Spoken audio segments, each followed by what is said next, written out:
Shalom, all praise to Yahweh Shemel Shah, double honor to the apostles, GMS. This is Anna Allah coming next in this video. And in this video, we focusing on the book of Luke, chapter 14, verse 16. Now, let's get right to the scripture. It says, Luke 14:16. Matter of fact, yeah, that's good. Hold on. Yeah.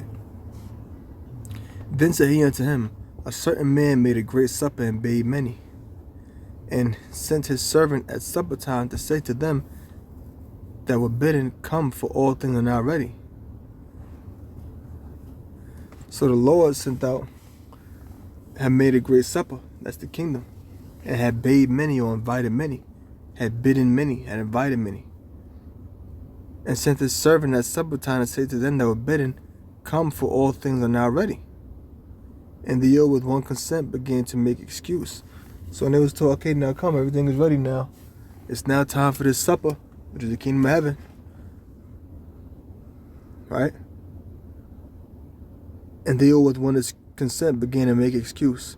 The first said unto him, I have bought a piece of ground, and I must needs to go and see it. In other words, this person bought some land. Oh, I can't, I just bought some land. I can't go to this wedding. I can't go to this supper, which is the kingdom.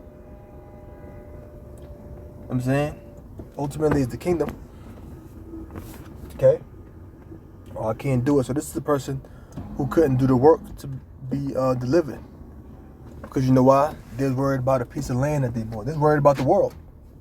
Oh, I can't, I just, bought a piece of land. I bought some plot of land. I can't just, go and just, just leave it there.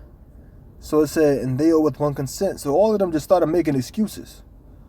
The first said unto him, I have bought a piece of ground, and I must needs go and see it. I pray thee, have me excused.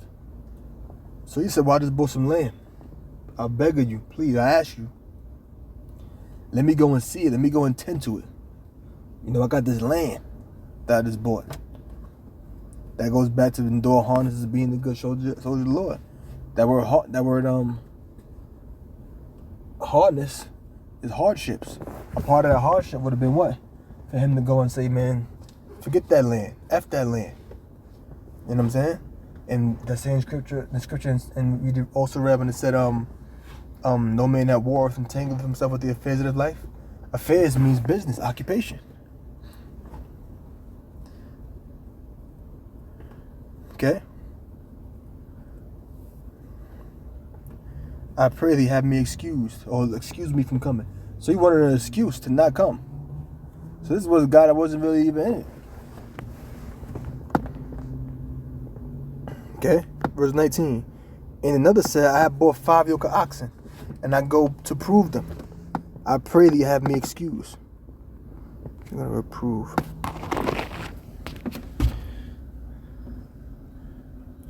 To test him. Strong's G, 1381, Dokimadzo. I have to prove them. I got to test them. In other words, I bought these oxen. I got to, check them out. I got to make sure they're strong. I got to make sure, everything is right with them. Make sure they aren't sick. Make sure they don't got any bruises on them. Make sure their hooves are okay. He has to test his animals. Make sure they're strong. Make sure they're healthy. Make sure they're in good shape. Because, if you got an ox and you got land, your ox is, walking on that land. They pulling the plow. Things like that. So he said, I go to prove them. I pray they have me excused. Everybody had excuses, man. Because they wasn't really in this thing. They wasn't really in it. It wasn't meant for them. And another said, I have married a wife, and therefore I cannot come. Oh, my woman, I got a wife. So, I can't come. Another excuse, they're a woman. Always an excuse. 1,000 excuses to not do the work. So that servant came and showed his lord all these things. Then the master of the house, being angry, said to the servant, go out quickly into the streets and lanes of the city, and bring in hither the poor and the the poor and the maimed and the halt and the blind. Go bring in them. Go bring the people that's blind. Go bring the people that's maimed. Go bring them into this thing. Bring them.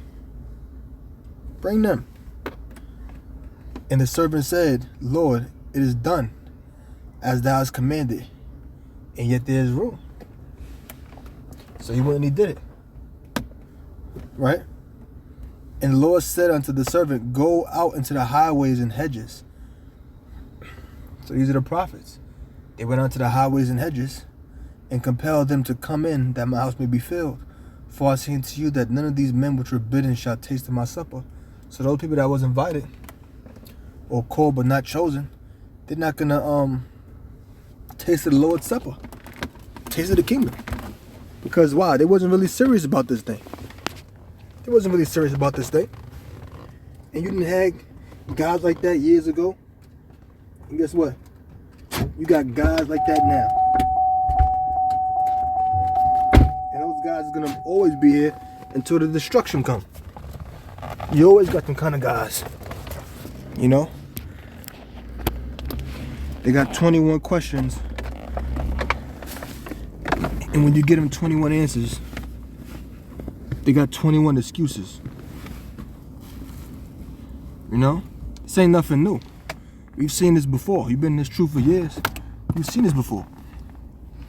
Alright? Now this is the parable of seed sown amongst the ground. I'm gonna go right to the point. I'm going right to verse 32. 22. Matthew 13:22. It says, he also that receives seed among the thorns is he that heareth the word. So he hears the word. Oh, I hear the word. I'm hearing them, listening. He hears the word, but dureth for a while. So he hears the word and he endures for a while. Couple months, couple years. He's around, teaching, listening, you know, in the camp. Right? For a little while. Yeah, for a little while. Teaching, he in the camp, this, that, third, and the other. For when tribulation and persecution arises because of the word, by and by he's offended. Then he gets offended. Because now he starts catching a little bit of hell. He starts dealing with stuff with his woman.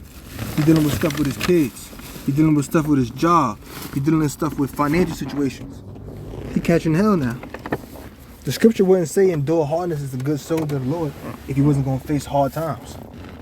The scripture was not putting up. That scripture wasn't put on the page to for you to fill the page. It's put there for a reason. So guess what? You got to endure hardness as a good soldier of the Lord, brothers. This doesn't apply to y'all. It applies to me too. That's how you're supposed to be in this thing. You know, it's not going to be easy. It's not going to be easy. You got to be spiritually tough, so to speak. Spiritually be able to deal with the tough times that come your way. It's just what it is. You know what I'm saying? What you value more? This world or the word? You know what I'm saying? The world or the word? A lot of guys out there, they value the world. You know what I'm saying? You got guys that came into this truth because it was a thing to get into. You know, their cousin was in the truth. You know what I'm saying? Their cousin was in the truth, or their homeboy from the world, their brother, their father, whatever reason. They got into this thing, some of them because it was just something to get into. It's like joining a club. Yeah, man. The Israelites. This truth ain't no club. It's not a hangout spot. It's not something, oh, you just come out on Saturdays, do the word, and go on about your business. You live this thing every single day of your life. Every single day of your life, you live in this truth, man.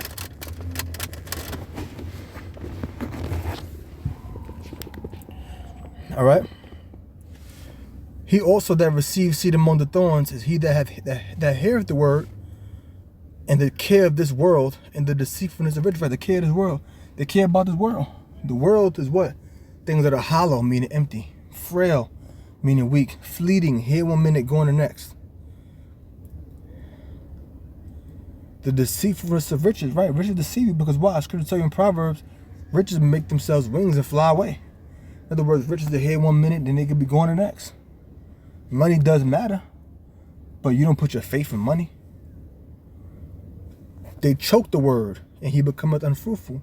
So it's like a seed that's sown among thorns.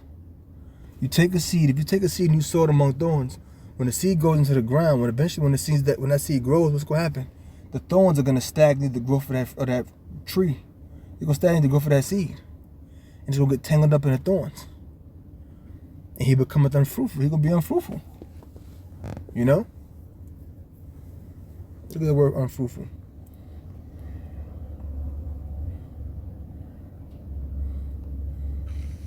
Strong's G 175. Akarpas. Akarpas. Akarpas. Unfruitful. Of the believers who fail to maintain good works. There you go.